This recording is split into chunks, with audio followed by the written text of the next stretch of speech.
Bonjour, c'est Namopoil, le Community Manager de Printix. Je sais pas si vous allez me reconnaître, mais c'était moi la voix sur la vidéo dernière à propos du challenge de ce mois-ci.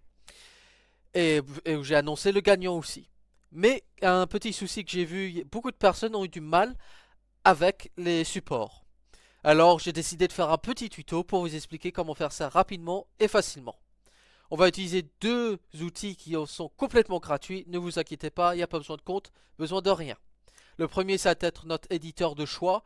Moi, j'utilise G2Box par préférence, mais j'ai d'autres collègues qui utilisent Litchi Slicer, et il y en a d'autres sur les communautés en ligne qui utilisent une variété d'autres éditeurs, ça ne veut rien changer.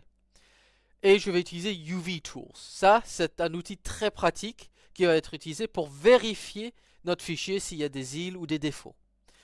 Pour cette application-là, il y aura un lien dans la description, mais sinon, on peut ouvrir notre navigateur. Vous voyez, je l'ai déjà ouvert, mais vous pouvez juste taper UV Tools et hop, ça arrive directement le lien GitHub. Vous voulez le lien GitHub, comme ça, vous pouvez juste cliquer sur ce bouton-là, le code, et vous allez télécharger le zip. Quelque chose que j'ai déjà fait ici.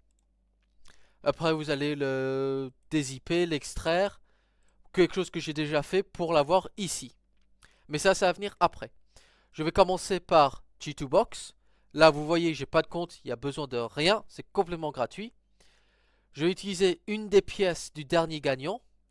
Là, vous voyez, ça a l'air compliqué, mais ça ne l'est pas. Pour vous, il n'y a que deux choses qui sont importantes. Cette partie-là, où vous allez sélectionner l'imprimante. Peut-être la première fois que vous allez ouvrir la G2Box, où on va vous demander quelle imprimante vous allez utiliser. C'est sur notre site. Toutes les imprimantes qu'on a sont sur notre site, sur l'onglet information, ne vous inquiétez pas. Et pour la résine, vous allez utiliser le Elegoo Saturn 4.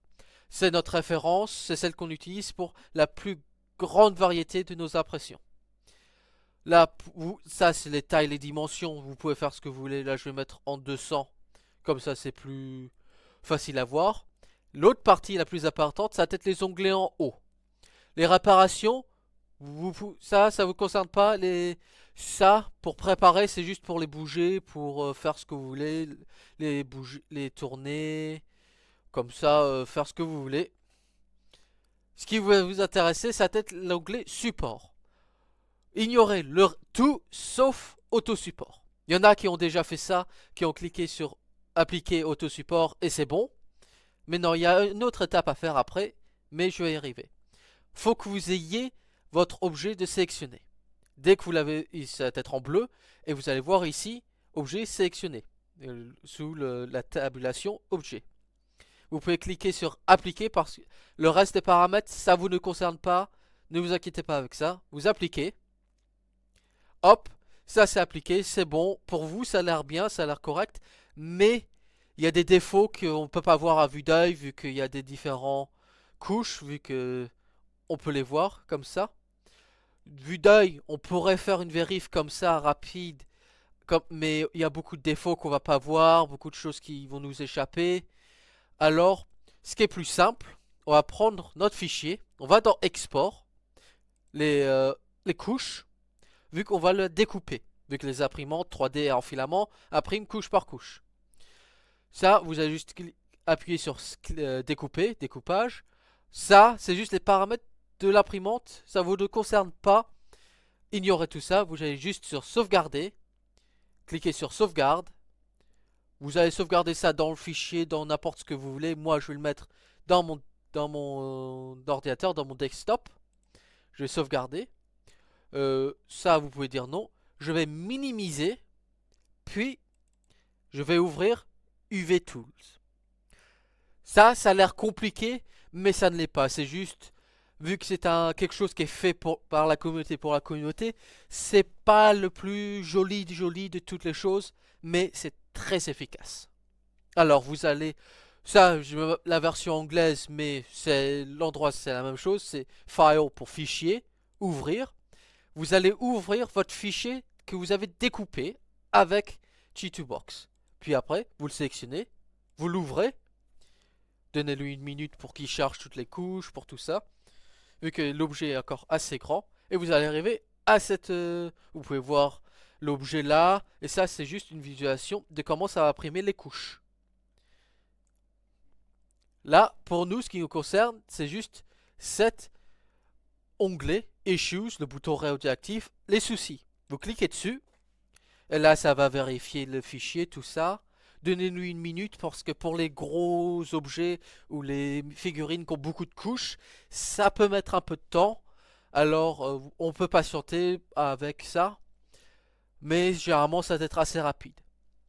Un autre point sur UV Tools, les autres onglets vont pas vous concerner, vu que vous n'êtes pas dans le développement ou la configuration. Il n'y a pas besoin de s'inquiéter à propos de ça et vous pouvez juste le laisser comme c'est. Mais là, ça devrait bientôt être fini. C'est la première partie. Et la deuxième, là, ils vont vérifier s'il y a des endroits qui peuvent garder de la résine qui va avoir du mal à sécher, qui va causer des problèmes de la fragilité dans la figurine. Alors là, ça va finir. Vous allez entendre le petit bip disant oui, c'est bon. Et là, oh, ça a l'air, il y a beaucoup d'îlots, de problèmes. Vous allez cliquer sur la boîte à outils pour réparer tous les soucis. Là, vous touchez à rien. La version standard, c'est la plus pratique et c'est la plus facile. Alors, on va cliquer sur réparer les couches et les problèmes. Oui. Et on patiente. Là, ça va faire automatiquement rajouter des supports pour des petites îles où ça va réparer certains trous, certains soucis qu'il y a. Alors là, à gauche, normalement, il devrait en avoir moins, mais sur certaines figurines, ça risque d'en avoir autant parce que la personne qui l'a conçu ou qui l'a fait, qui l'a créé, risque d'avoir fait ça d'une façon qui n'était pas pratique. Mais ça va être fini. Là, ça peut prendre un peu de temps, surtout avec des gros morceaux comme les jambes que j'ai augmenté de 2 fois. J'ai doublé la taille. Mais normalement, ça va prendre jamais plus d'une minute ou 2 minutes pour ça. Et si ça prend un peu de temps, ne vous inquiétez pas, c'est normal. Ça vérifie toutes les couches une par une. Alors ça tire un peu sur ordinateur, mais c'est rien de grave. Et maintenant que c'est fini, vous voyez qu'il y en a beaucoup moins. Pour les resin traps, c'est juste des pièges à résine. C'est des petits trous c'est des vides qui risquent d'attraper de la résine. Généralement, c'est dans les supports, dans les choses qui ont été pas fait, qui font pas partie de la figurine, mais ça peut causer des soucis à l'impression, ça peut casser ou ça peut juste causer un défaut ou deux. Alors, c'est tout simple, vous cliquez le droit, vous sélectionnez l'objet que vous voulez, cliquez le droit, solidifier ou remplir. Vous pouvez l'ignorer, mais je recommande pas d'ignorer ça parce que ça peut poser un ou deux soucis à la pression. Vu que là c'est dans les supports, ça se voit, ça va, vu qu'on peut voir les ronds pour les pièces, tout ça, pour les pieds. Mais quand même, si c'est dans une partie, comme le pied là, ou dans le bout de cap là, c'est à pas éviter, mais quand même, c'est mieux de solidifier tout. C'est solidifié, hop, c'est bon. Mais maintenant, avec les îles, qu'est-ce qu'on va faire? On va aller sur G2Box, qui est ouvert. On retourne sur les supports. Et là, on va sur manuel.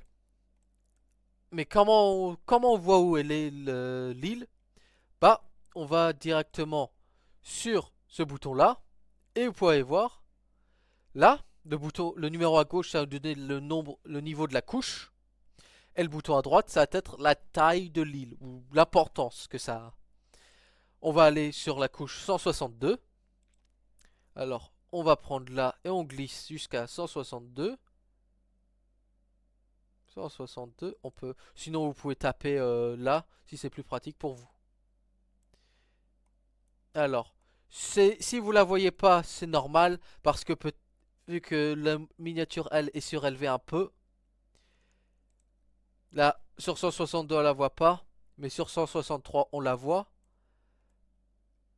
Et ça pose souci sur la petite partie qui est là. Alors, vu qu'on est sur support manuel, on va là, on clique, on rajoute le support, et c'est bon. Cette petite île est sans souci. Alors, on va sur UV Tools, on va sur ce fichier là, sur l'autre, couche par couche, et on va tout résoudre. Ça prend un peu de temps, mais on s'assure qu'il n'y ait pas de souci. Puis après, dès que vous avez fait ça, on va sur exporter, on va redécouper vu qu'on a fait des changements. Alors on redécoupe, on re-sauvegarde. Là, normalement vous allez changer le nom comme exposure time. Je vais changer ça à champion-leg V2 pour savoir que c'est la deuxième version.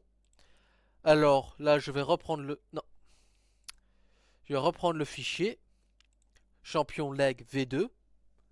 Là, je vais le recharger. Et vous allez voir que quand je vais revérifier tout ça et je vais réparer les soucis, le problème au niveau 162 va disparaître et les autres sont là vu que j'ai rajouté un support. De temps en temps, il risque d'avoir des soucis qui vont être détectés par UV Tools mais qui ont déjà été réparés. C'est pas grave, si vous êtes sûr que après s'il y a un support qui tient ou vous ne trouvez pas l'île, c'est normal, c'est UV Tools, c'est quelque chose qui a été fait par la communauté. C'est pas un outil parfait, mais c'est un outil qui est très pratique et très utilisé par les professionnels et les hobbyistes qui font ça juste pour s'amuser ou pour jouer à Donjons et Dragons ou d'autres jeux de rôle ou des pièces de jeux de société sont aussi utilisées pour ça. Alors si vous faites quelque chose sur UV Tools et vous a dit ah il y a une île mais vous la trouvez pas, ne vous inquiétez pas. C'est pas compliqué, c'est pas super grave. Si vous pouvez nous voyer, s'il y a un souci, on va vous le dire. Et on peut en discuter. Si vous avez besoin de plus d'aide, je suis pour faire un autre tuto qui est beaucoup plus approfondi sur comment on peut aller manuellement faire tous les supports pour tout vérifier correctement. Mais ça, c'est très long et très embêtant. Alors si vous faites ça juste pour le fun, c'est pas recommandé. Bon, maintenant vous voyez que là, l'îlot qu'on avait à la couche 162 n'est plus là. Parce qu'on a rajouté le support et ça a résolu le problème. Là, le souci avec le piège à résine est revenu. C'est parce que ce fichier-là, on ne l'avait pas solidifié. Dès que vous avez résolu à tous ces soucis-là, vous allez dans Fichier, Sauvegarder comme ou Save As. Et dès que vous avez ça, vous allez intituler ça. Ça va configurer tout le fichier qui est prêt à l'impression. Ça, c'est très facile, c'est très simple et c'est recommandé. On va sauvegarder. Et ça va sauvegarder en un peu de temps. Et voilà, tout est bon. Mais voilà, c'est tout pour le tuto. Là, si vous avez besoin d'aide avec quelque chose d'autre, envoyez-nous un message un message privé sur Instagram, TikTok ou YouTube. Ou laissez-nous un commentaire et un j'aime. C'est toujours apprécié. Et je vous remercie de votre temps et au revoir et bonne journée.